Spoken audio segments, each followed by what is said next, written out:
Hello and welcome in, all you O9ers, PCHers, junior private detectives, and I just jumped over a Hearst bunch. College whatevers. Yep. And the new sheriff in town to Life on Mars, Veronica Mars rewatch podcast. We go through episode by episode. I'm Stumbly Brent, And I'm Emily. and we're here to talk about season 3, episode 15, Papa's Cabin. R.I.P. Lamb. Yeah. Yep. Just gone. Everybody's forgotten about him. I was gonna say not forgotten. pretty forgotten. Yeah. There is no mention of him here. No, it doesn't seem like any of his coworkers miss him. No. Yes, I mean, if you were Sax, would you really? I guess you'd have you'd be a little torn up because it'd be a weird relationship. I suppose. You've not watched Trailer Park Boys, but it kind of reminded me of. Oh no, I've watched enough Trailer Park Boys to know I never need to watch Trailer Park Boys. Okay, do you know enough if I said Randy and Mr. Leahy? Nope. Okay, that's all right. Idea. That's all right. That's fine. keep That'll be a myself. little nugget for the listeners at home, or wherever you are. The Trailer Park Boys. Probably at home. Yeah, Trailer Park Boys. It's a great show.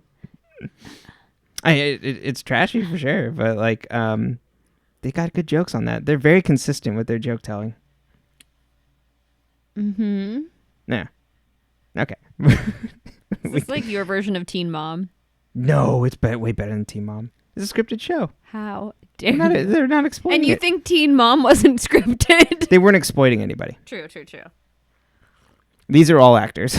Minors. They were exploiting minors. Too. Mhm. That was it was messy. Yeah. But yeah, so high level, what'd you think of this episode? I like where it ends. I don't like how it gets there. Got it.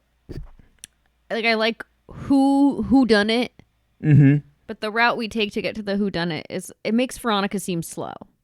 Yeah, there's some leaps in logic that you definitely have to make.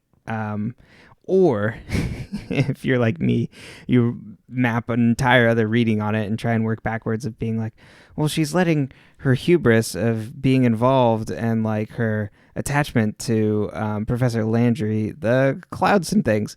But when I'm guessing things in my notes, it's a little underwritten. Yeah. But in terms of that, there's some leaps that you have to make for Veronica not like picking up on things. But I'm gonna go out on a limb here and say this might be my favorite wrap up or reveal episode for like the mysteries in this show.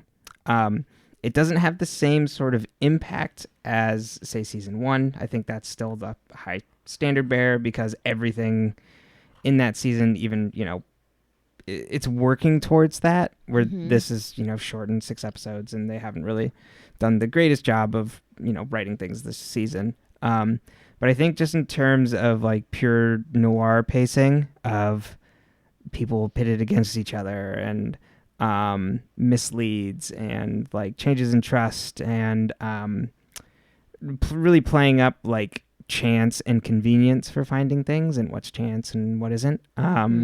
I enjoyed just watching that like unfold. I am still. It's every conclusion to the big plot on the show involves with a woman getting hurt. Yeah. A woman has to die for there to be a plot point in this show. Yeah. Quite literally.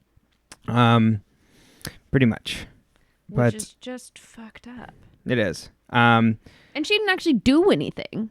No. It was an accident. But she was not part of the murder at all. No, the accident from. Oh. So that's she has a part in it, but I actually, not to completely absolve it, I still think that part's problematic, but I like the idea of these two people that were bad going after each other. We can talk about that a bit more as we get to it. But I did like that this is the first one where Veronica was not put in danger. Yes. So the slight silver lining on that. Yes. Yeah, I liked that too. Yeah. When I think they spent so much of the season putting her in danger that it'd be weird to like You're right. go back to that. Especially after the last big reveal this season. Yeah. And before that one, this is rough. Rough time. I remember having significantly more of our buddy. He's been gone so long I forgot his name. Lamb? No. He wasn't in this episode. He hasn't been in quite a Who's few of them. what is his arc? Wallace's roommate. Oh, Piz. Piz, thank you. I can only think of Parker's name. I remember more Piz. In this season? Uh-huh. Yeah. These last episodes must be really heavy on Piz. Yeah, they must. They really must, because he has not been in much. I don't think he's even been in 6. And we're at the 15 episode mark. So yeah, I also remembered more Piz, but maybe we just have this connection to Piz. It makes such an impact. He made an impact on us. Yeah, that's weird. Yeah. But yeah, this episode also made me angry because Parker. I actually, in the context of what they've set up in the past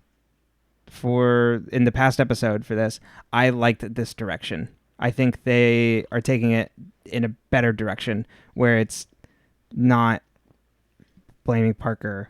Yes. And instead shifting that blame, which I think is understandable for an 18-year-old. So I can kind of I got along with it it still a little better. Feels very, to even have gotten to that point, feels very out of character for Parker as a character. Would you want to put a pin in this to when we get in it and then start the recap? Yep. Because I'll have a few things to say as well. All right. Well, we start with Landry's class. Veronica's like, do I sit in the front? Do I sit in the back? Which seat do I take? It's Friday, Rebecca Black. Yep. And Landry's like, hi, Veronica, you should kick it in the front seat because he does not say it like that, but I will be singing Rebecca Black's Friday for the Red flags if he said that. Because I know this silly little thing your dad and I are doing, but, I don't want it to tarnish our relationship. Friday wasn't out at this point, was it? I don't remember. Continue. So then Keith, we cut over to Keith. He's interrogating Mindy. I put investigating Mindy, but I assume I meant interrogating. It's both. He's investigating Mindy. Through interrogation. He's acting sheriff, so he's like, make sure you call me acting sheriff. He's pulling some rank on her because she's like, Keith. Yeah. Oh, Keith, they make Mindy weak. And I'm like, this bitch is not weak. Why are we doing this? She's not, though. She's playing him. Yeah, I know. But then we find out that Steve Botondo's fingerprints are on every key of the keyboard. But Landry's shirt and gloves are in the incinerator. So who would do the murder in gloves and leave the note with fingerprints? And touch every key to leave a note? Exactly. So he lays out all the facts to Mindy, and Mindy's like, well, Cyrus did come to the hotel. And he had a gun. And he said he would ruin Hank's career. And she went to go follow Cyrus after he left back to the school. And she was like, please be merciful. Also, here's your Xanax. And yep. Apparently he took 3. And then she's like, and then I left. She's like, I didn't dose him. He dosed himself. Yeah, because Keith like, pushed back on that. He was like, yeah, that's a lot. Yeah. On top of drinking, which I was doing with him before all this. Keith was doing with. I was like, you were drinking? Yeah. Shot for shot with the dean. I was in the bathroom for like 2 minutes. Like, when did you drink? Feeling a little sick. Oh, God. Like, we made tea. Yeah, I made tea. Oh, God. What's in my tea? You got tea. Okay. You just I heated up whiskey. Ew. No hot toddies tonight. So then Mindy's like, when I got back to the hotel, Hank wasn't there. And Keith's like, would you testify that under oath? And she's like, I would. Then Keith's like, okay, I gotta go arrest Veronica's teacher. I should probably do it while she's still in class. So he goes over to the school and he's like, hey, Mr. Landry, you may want to dismiss your class so that they don't watch you get arrested. And he's like, yeah, class, go bye. Go bye. Yep, just exactly that. But the TA looks real sus in this scene. Yeah, He totally. looks at him real sus. So then Keith takes Landry to the station. Yeah. Oh, and Landry's talking about as they come into on how physical evidence is rarely used in cases, and it's really just a profile that they use to like put away people, which is a good reminder that this is all red herring. So then he's like, Mindy flipped on you, Keith is, to Landry, and Landry's like, son of a bitch. But he doesn't say it like that, but he does say that. So then he's like, Keith's like, no, Landry, Mindy flipped on you. And he's like, son of a bitch, but he doesn't say that. And he's like, well, he's like, tell me what she said. So Keith tells her what Mindy said, tells Landry what Mindy said. And Landry's like, that's all she said? Cyrus actually had said that night that he was leaving Mindy and she was just trying to get him to take her back because she wants money. And yeah, because it was all he was gonna throw her out. Yep. Well, and I think like there's probably something in like where if it's cheating, then the alimony isn't that, you know what I mean? Like, oh, he mentions in the flashback that he signed a prenup. And so she was covering her own tracks, for lack of a better term.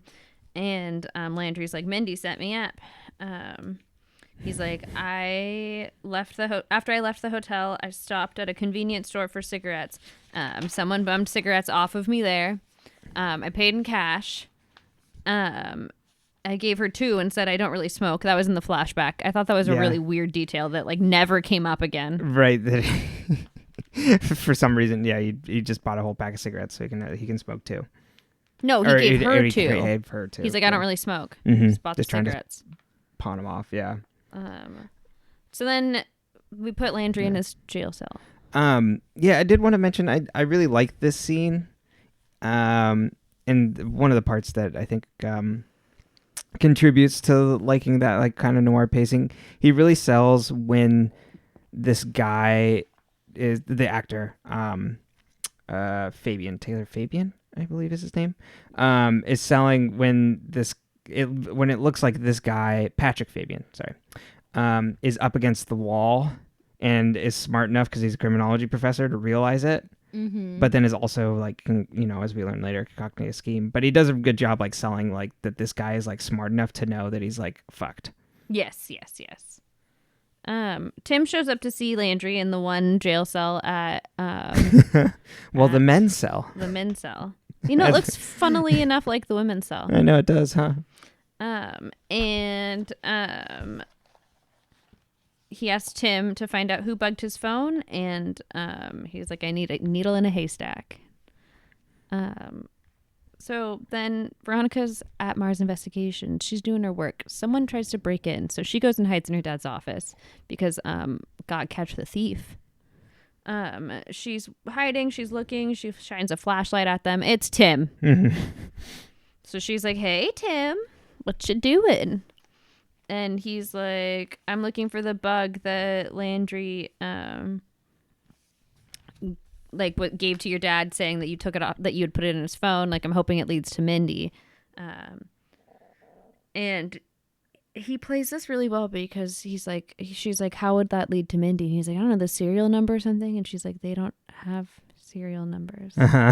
Totally. Like, huh. Well, that maybe contributes to my reading of a little hubris. Well, it's just him being like, look, I know nothing. Totally. I'm so dumb and not good in the field.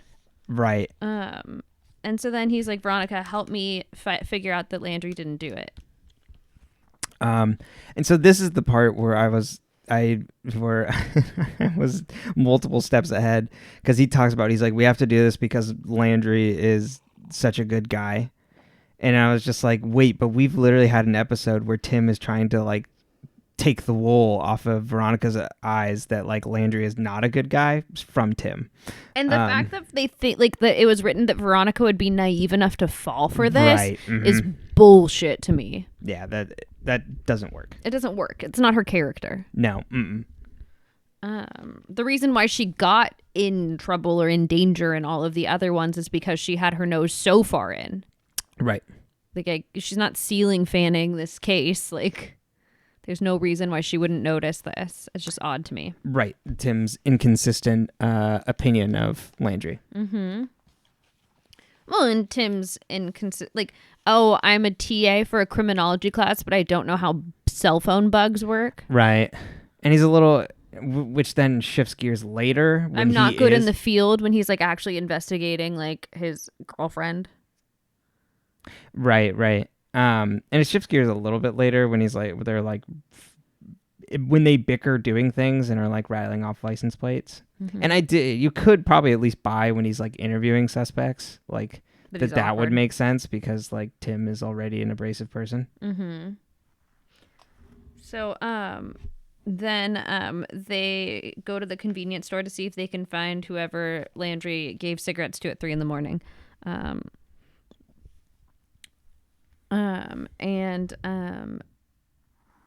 They ask the guy at the store. He's like, I don't remember anyone coming in. I didn't look up, blah, blah, blah.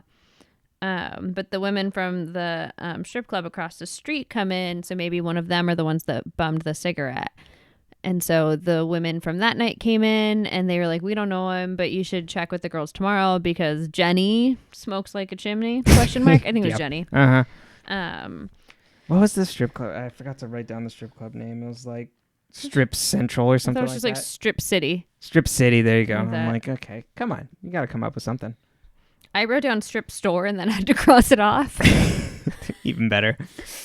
Not to, quote Arrested Development all the time, but it makes me think of Job pitching, hey, to the dean. Like all his different like singles communities. So that's the only thing I thought of is him going, we'll call it Strip City. It's hilarious.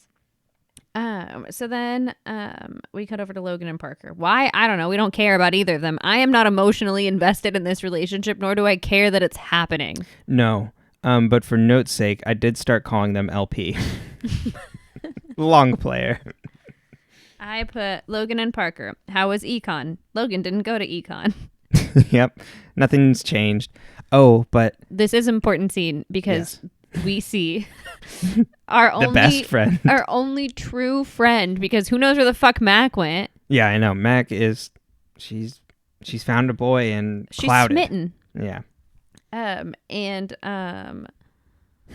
Wallace walks by. He sees Parker and Logan sitting at a table in the middle of that cafeteria food eating place, and he's like, and he has a look where he's just like, you're in trouble with me. The dirty stink eye. We cut over to Mindy Odell. She's picking up the life insurance paperwork, and then she goes and buys a boat. Yeah, and it's so funny that the show makes no bones about that you should view her as like evil at this point because she's wearing like full black getup and then immediately and red lip. Because she's a woman who's like a black widow. She's got the big sunglasses too. All black, and they're like, sorry about your loss, and she's like, yes, thank you. Yes, yes, very, very wispy, and then immediately cuts to her buying a yacht. It's like she's like, I want that one, and I'm like, a bitch knows what she wants. Yes, she does. I walk past boats and I'm like, I don't get it. Not for me. Right. She did it. But wait. So then Wallace, we go back to Wallace and Veronica. He's like, hey, I just want to talk to you. Like, I don't know if I'm supposed to say anything, but I feel like I should say anything, but I don't want to be a gossip, but like I should tell you. Yes. I saw Logan and Park. She doesn't get an anymore. I'm mad at her. Yeah, exactly. Logan-Park, we're having lunch. She's parking her lips places where she shouldn't be. We haven't seen that. Oh, that's true. We wouldn't say that about her. It's she's the mere fact she's parking her butt places. She's having in public dates with him, and then she asks Veronica, I'm sorry, no. So here's my read on Parker. I'm jumping the gun. That Parker... No, I'm not jumping the gun because we'll come back to it later. She seems like someone who has gotten along with everybody and has never had to have a situation like this. So when she like last episode, like pulls in Logan. It's just, she's probably one of those people that thinks the nice thing to do is to always offer someone to just come in and we'll like, everything will be okay that way. And she's never had to navigate like some sort of like breakup relationship this way before. Cause I'm assuming like she just never like had this happen, say in high school. So is maybe a bit oblivious to it. That's my charitable read on it. That's my framing for Parker. And then when, you know, later she kind of like wakes up. I don't think a character like Parker, who is just so like, I came to college to have fun and blah, blah, blah, is then going to go, you know what, even though I could be having fun with all these other people, I'm going to immediately like commit to having in public lunches with the guy that I know, my friend, who was helped figure out who was sexually assaulting people, including myself and all that. Like this is a very rocky relationship to begin with, just from how it started. Like, totally. You know what? Out of all the men at Hearst, I'm going to take the loser she already had. Yeah, I think I don't think it's her fault. I think No. Logan is exactly significantly more quote unquote guilty. Yes, but and that's why I like the later stuff in this episode too. I think it's inappropriate for both of them. It is, for sure. I would not consider Parker my friend. No, and I don't think it's more of my read on how Parker would do this, and less of like my framing of like how Parker could end up in this situation. And not saying I'm like co-signing it and saying it's an okay thing for her to do, but for why like she's late coming around on it. I don't know. I still think it's trash. It is. Regardless, Wallace. But like, you know, 18-year-old like learning. That's kind of my read on that. It's very generous of you. Wallace is like, I saw Logan and Parker together having lunch, and Veronica tries to play it off like she's like, oh, having lunch together, not in the cafeteria. And he's like, no, I'm telling you because if I didn't tell you, it'd be a problem. And she teases him, but you know, we're like, thank you, Wallace, you're our only good friend. Exactly. Yeah, we give him the attaboys. I couldn't think of another word. So then Veronica goes to visit her dad at work. She brings donuts. She tells Sax that he should save a jelly donut for her dad if he knows what's good for him, and he said, you did this last time and you didn't bring any jelly donuts, and I about had a heart attack. You know, it's good to see Sax smile again. Exactly, but he's also, you know, recovering from the lamb days of if the jelly donut wasn't there, then, you know. Someone, it was not pretty. Mm-hmm. Veronica sneaks in. She goes to steal a file on Landry's case, and she visits her dad at work. And she's like, hey, Dad, you know what I think would make my life better is if I had a siren. He's like, no. And she's like, hey, look at this case file I have of Landry's. I just want to look at his alibi and see what I can find. And Keith's like, hey, you might want to get comfortable with the idea that she might have done it. He might have done it. Mm-hmm. Phone rings. It's the DA. Mindy O'Dell is missing. So, well, shit. Now we cut over to Veronica and Tim. They're waiting for the next set of strippers. Keith gets home. No one's there. He calls Veronica. She's like, hey, Dad, I'm outside a convenience store eating jerky and corn nuts and talking to strippers. And he's like, are you on drugs? And she's like, no. And he's like, good, then that's fine. Fantastic. Love these moments. So then Veronica sees a woman walking towards her. Tim had already gone off to talk to another woman who was smoking, who had worked at the strip club. So she was by herself. She goes up to this other woman who's smoking, and she's like, hey, do you recognize this man? And the woman's like, yes, I do. He gave me a cigarette. Veronica's like, cool, takes her to the station. We get her alibi. Keith is not really believing her alibi, and she's like, I don't really give a shit if you believe my alibi. I came in because she asked me to. He looked like my ex. That's how I remembered him. Landry gets out of jail, tells them to drop the case. It's fine. You know what? All good, all fair. Let it go. Somehow they get Landry's keys. Never figured this out. Yeah, I believe that's like something from evidence. They go in and like grab his keys or something. Oh, they steal his keys from evidence. Yeah, when she's talking about like, oh, I can get in there. Got it. they break into his house, and then they go to find recorded phone calls in his house. Meanwhile, while they're doing this, Landry goes missing. Do we not get They find the CD of audio recordings. Okay, yeah. So they find the CD of audio recordings hitting in a DVD. Tim does. It's a DVD of taps. I've never heard of taps. Me neither. And they put in the CD and find evidence of his call between him and Mindy of like, hey, don't go after it. Don't go after the dean. You don't need to.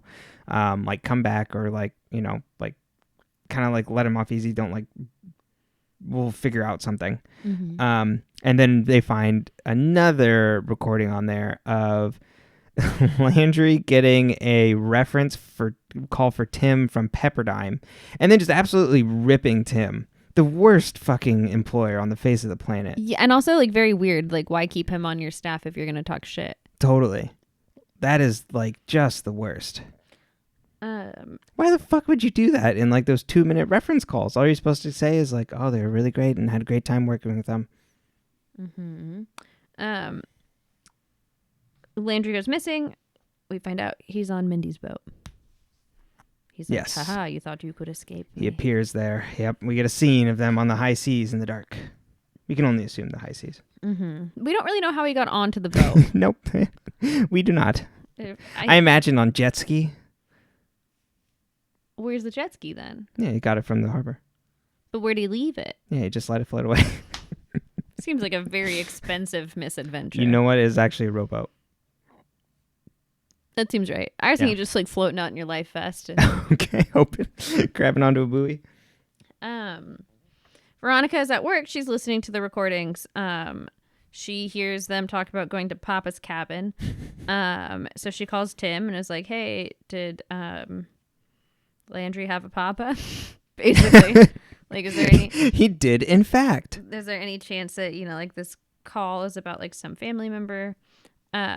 Tim's like, come over, let's go look through more files and see what we can find. We can look at their photo albums and shit. Veronica goes to leave. Parker comes up. She's like, hi, Veronica. Logan and I are hanging out. Veronica goes, I gotta go. And I'd be like, yeah, same, me too. Gotta go. Yeah, what the fuck you doing? No. Yeah. No. No. Yeah. Flick her on the nose. Right. Rub her nose in it. No. And then you go, if nobody talked to him, you just ice him out. You don't give that boy attention. That's what he wants, is attention. Yeah. You tell him he can have attention after he goes to therapy. Something. Regardless. But yeah, I think this is partially where I get that reading from too, because it's like coming up, it's like, oh, if I talk to her, it'll all work out, when that's like not how that works. So while I don't think she is a naive person, I think like there are certain things like where she still needs to grow up. I think it's more of like she's not actually asking for permission. No, she's trying to see if she can smooth things over, if things will be okay. Yeah. Which is, I mean, once Veronica doesn't need to give her permission, she can do whatever she wants. But I also think that then that is, you value the idea of potentially dating someone more than your friend. Yes. And I think that's just like she's in the process of evaluating that. So I think that's why like I don't, the charitable read of like she's still figuring things out and learning. She goes, Parker and Logan then talk, and she's like, hey, having a friend like Veronica is really important to me, so I'm worried about like this affecting it. And it's like, yes, duh. Yes. 100%. And then Logan's like, oh, sad boy, sad. Exactly. Like, you whiny motherfucker. You stalk Veronica. You're still in love with her. And you just found a girl who looks like her. Yes. Who is nearby. Yeah, and is her friend. And is nice. Yeah, you met her through her friends. Yeah. Yeah, totally. But I like that this part is Parker being like, hey, nah, we need to stop. And then the onus gets put on Logan from here on out, which is why I feel better about this than I did last week. Yeah, but it's like, okay. If Veronica tells Logan no, it makes her look like she still wants him or clingy. If she tells Parker no, it's different. And I think by having Logan ask, it undermines Veronica because she can't say no. Oh, and I think and that's what another reason I like this like later is because that shows that Logan's shitty and he's and that it's all like his issue, right? Because he's literally making it an issue by thinking it's okay to come and ask her this. Like, you fuck. And so that's why I like it's an anger towards him, but it's like it makes this situation better by having him be the obvious like, oh, you The fucking bad guy. asshole. Yeah. Veronica and Tim are in the House of Landry. That's what I wrote. And they find a disposable phone and they call it, and Veronica does a fake,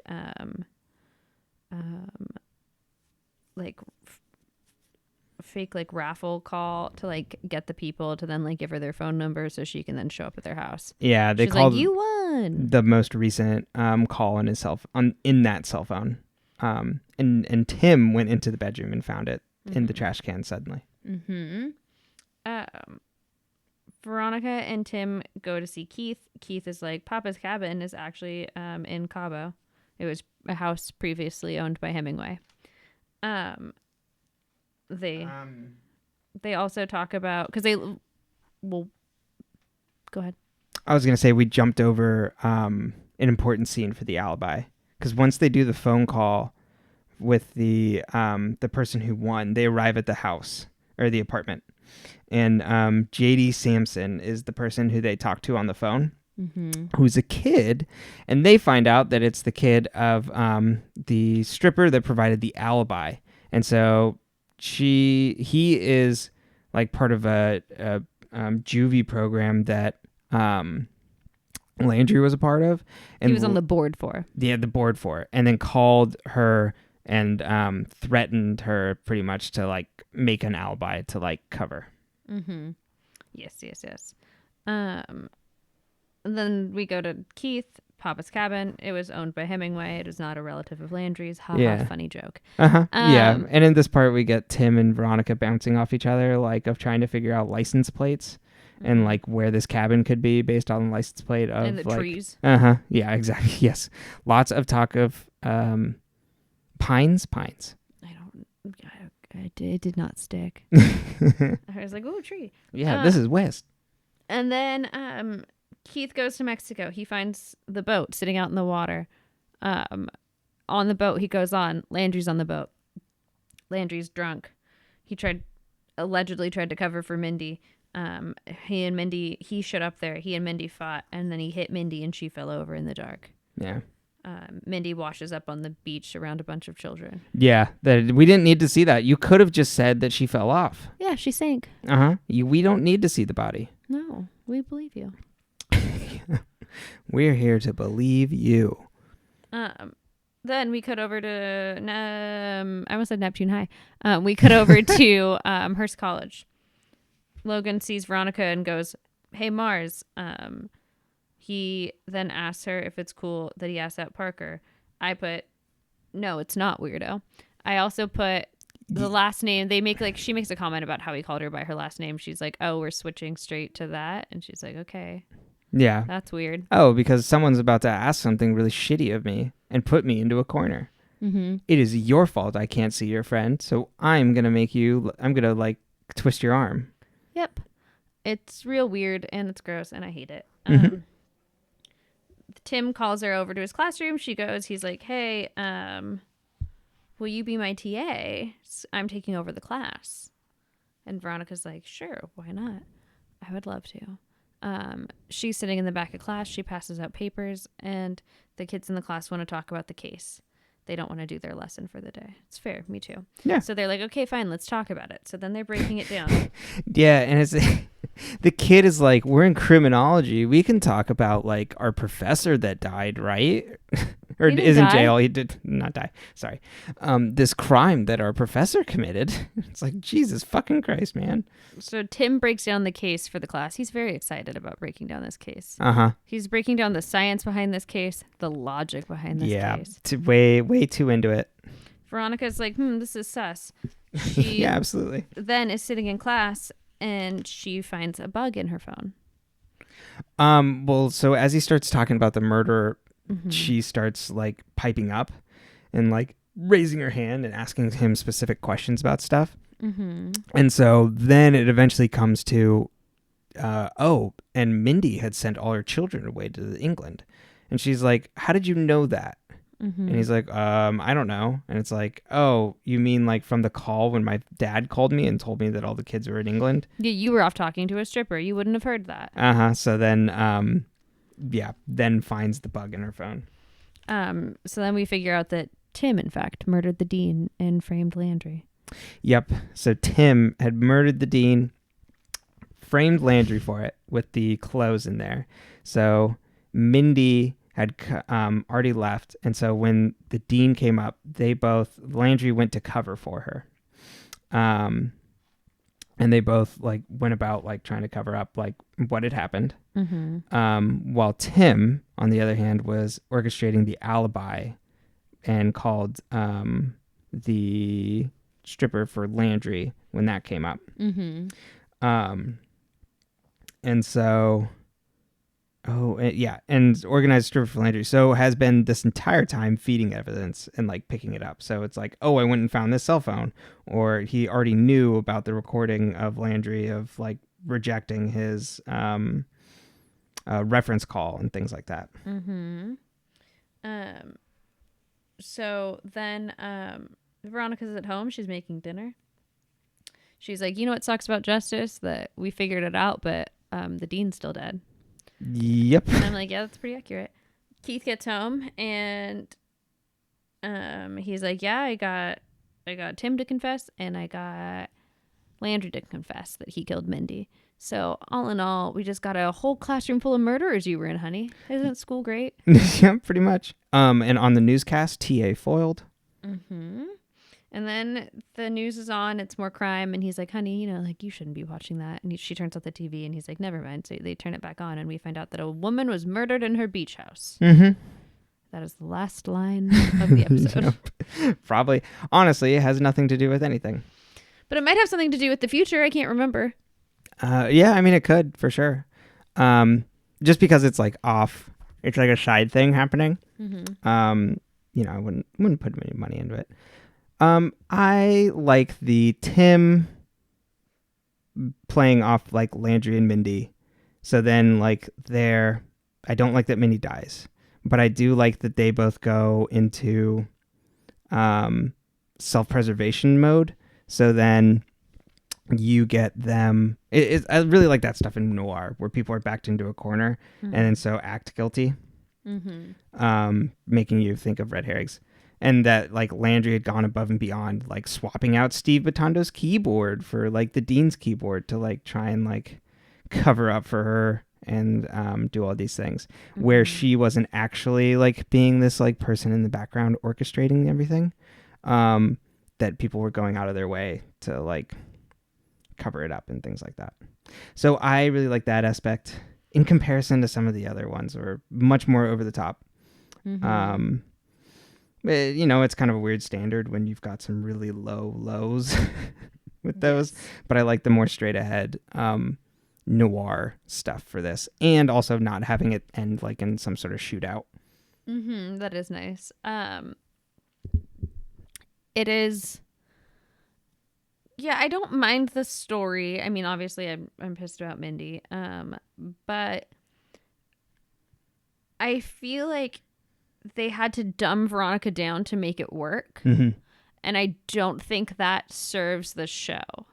I think that serves the ego of the writers, that they wanted to orchestrate this big thing, but they needed Veronica to be a little bit more naive for it to work.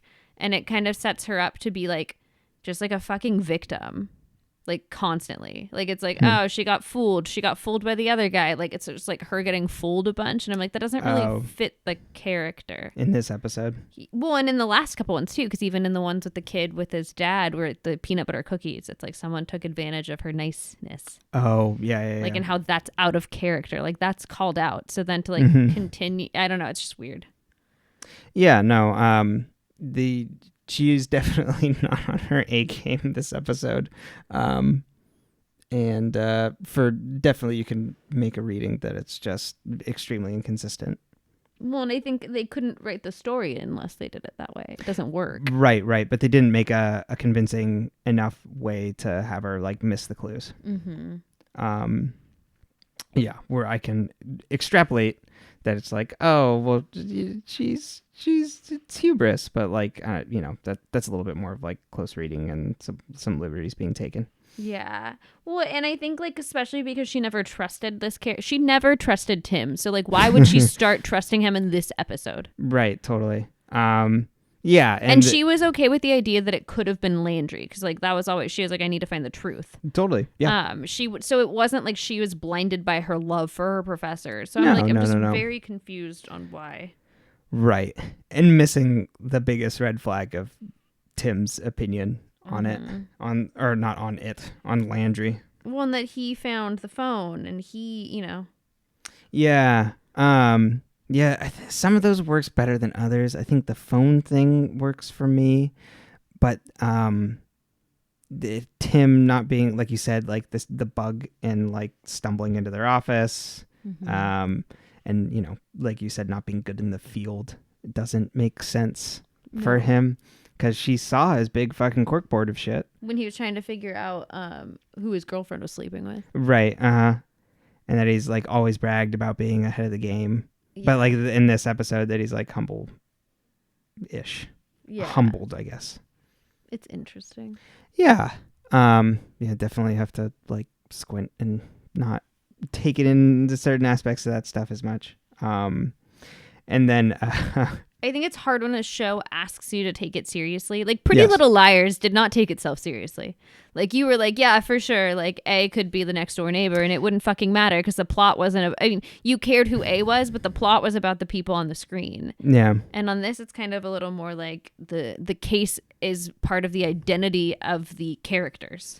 Yeah. That is absolutely true. I still think this show's pretty goofy. So like, it's goofy. I can forgive certain things like that. But when it's tied into Veronica as a character, for sure, that drops out a bit. And then Tim being the foil, Tim Foil. The entire time is. Oh my God, Tim Foil. That's the writer's intent. That was the joke. I hate it. I know. I want to go. I don't want to be here. Totally. But what is that? Why? Yep, because he was the foil of Veronica.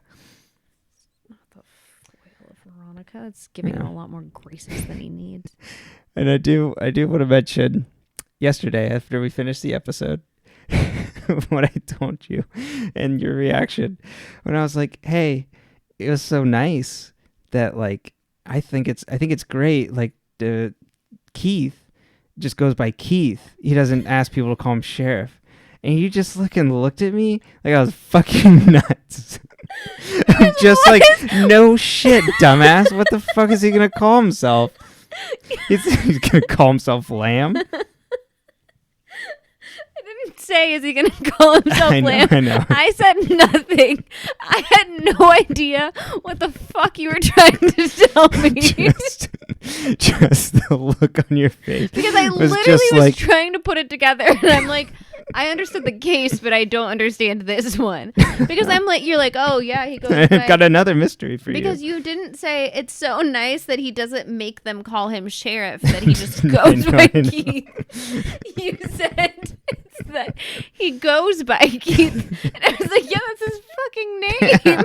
But I didn't want to say that, so I'm just sitting there like, Dude, it was the dirtiest look of just like, what the. I was doing math in my brain. Yeah, it looked like I had like called you something mean or like attacked you personally. Of just like your ignorance is astounding. Yeah, exactly. Like I was trying to tell you about the latest Q drop or something. Oh, it was hilarious. But I stand by it. I do like that. He doesn't. Let me rephrase. Yeah, can you make it into a sentence that makes sense for other people? Oh, okay. There's the credits on the screen. Okay. I think it's nice that Keith doesn't make people call him Sheriff. He just goes by Keith. Yeah, You like that? I do. That makes so much more sense.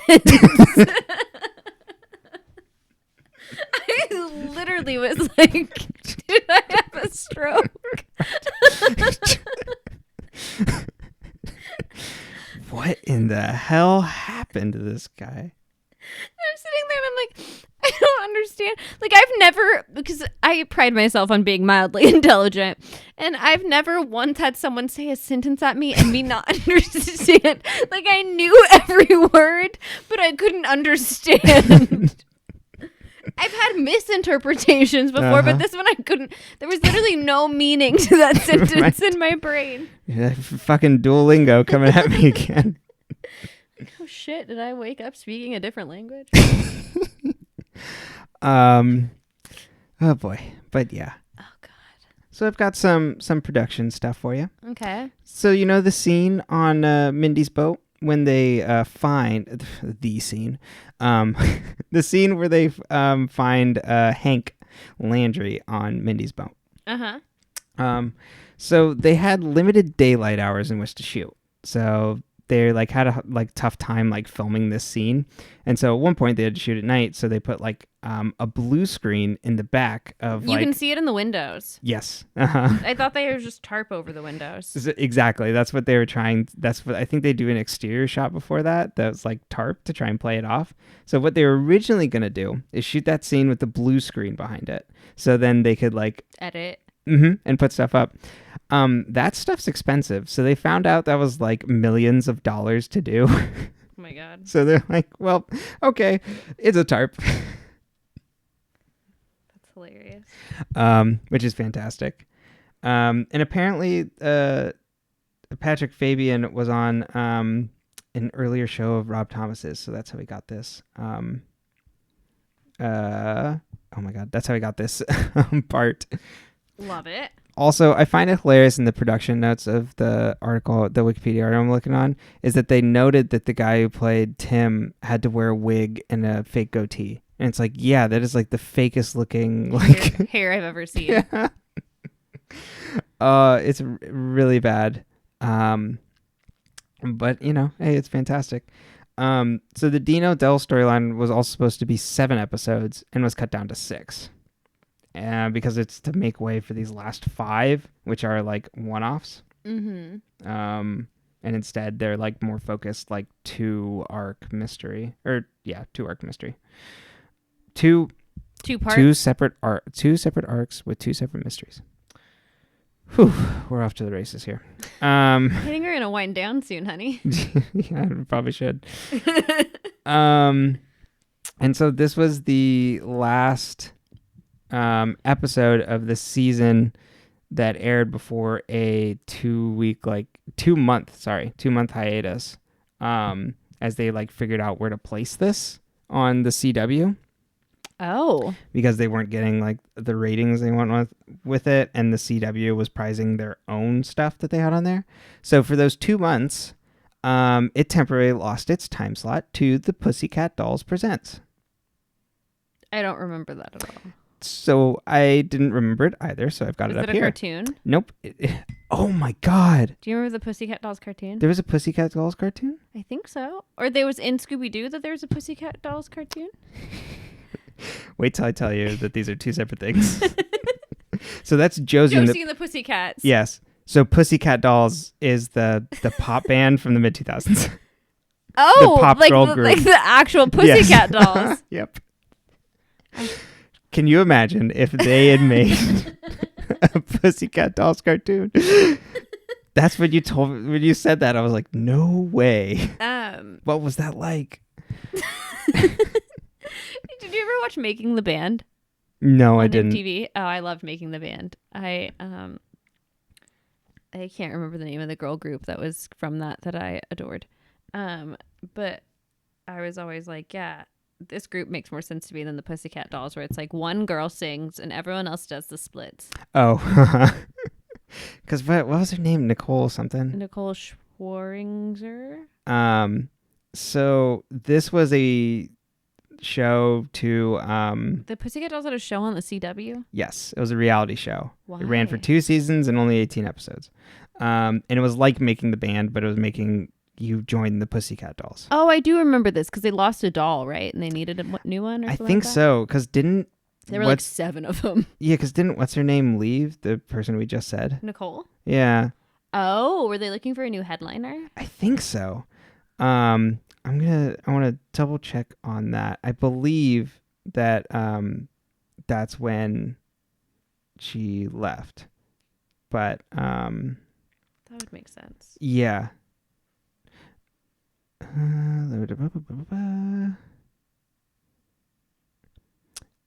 Or maybe not. Group ran into trouble. Oh, yeah, maybe she hadn't left and they just add someone in. Oh, yep, it wasn't until the next year that someone left. So yeah, they just had a reality show to have her be someone, be a Pussycat Doll. But outside of other CW programming, when it comes back, the final 5 episodes was them trying to see if they could do this show without overarching mystery plot and see if it could work. So it was kind of like their last chance to They tried to turn it into a diagnosis murder. Yeah, exactly, and try and see if they could keep it around. But it got canceled anyway. I think before they even came back, so it didn't really end up. They were, by the time the 2-month hiatus was over, it was already like cut. Gotcha. Yep. So there you go. Interesting. Okay, so just spitballing out here. Mm-hmm.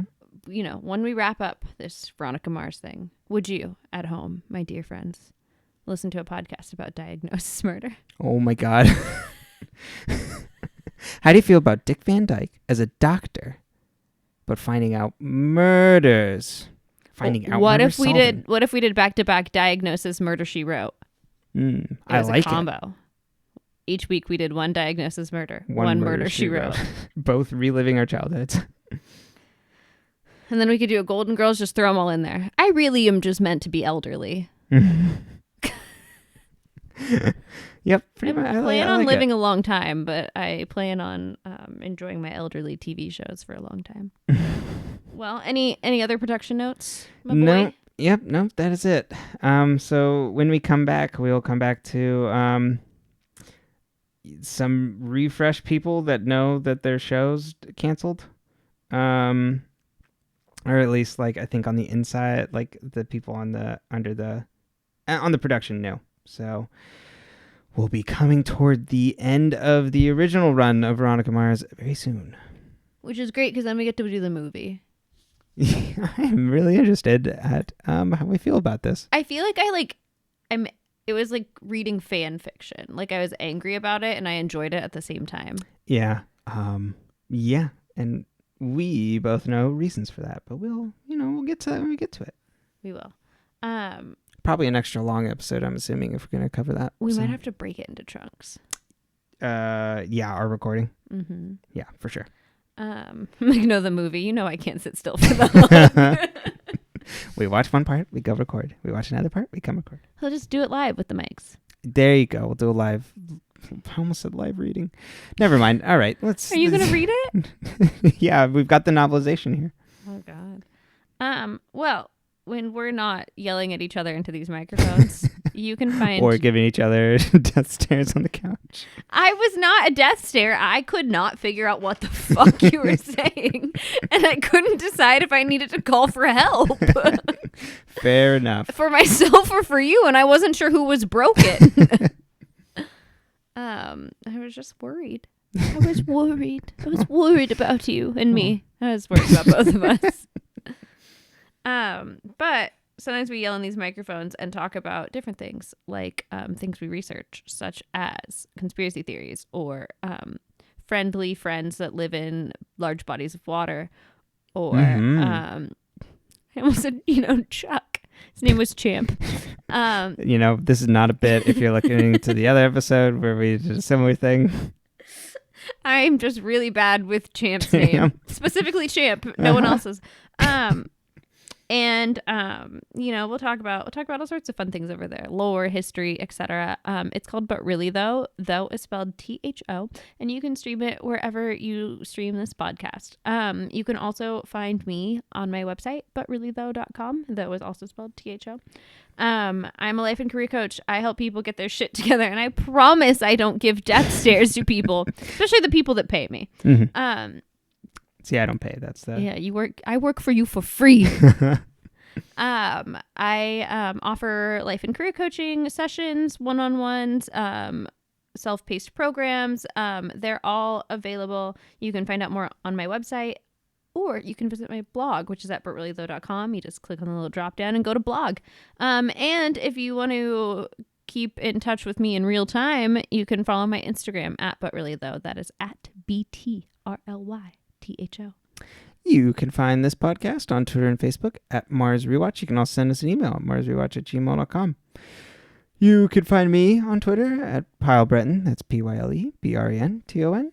You can check out our Let's Play of Mutant Year Zero over on my YouTube channel, Burger Discourse, or continue thoughts on media at burgerdiscourse.com. All right. Stay toasted, marshmallows.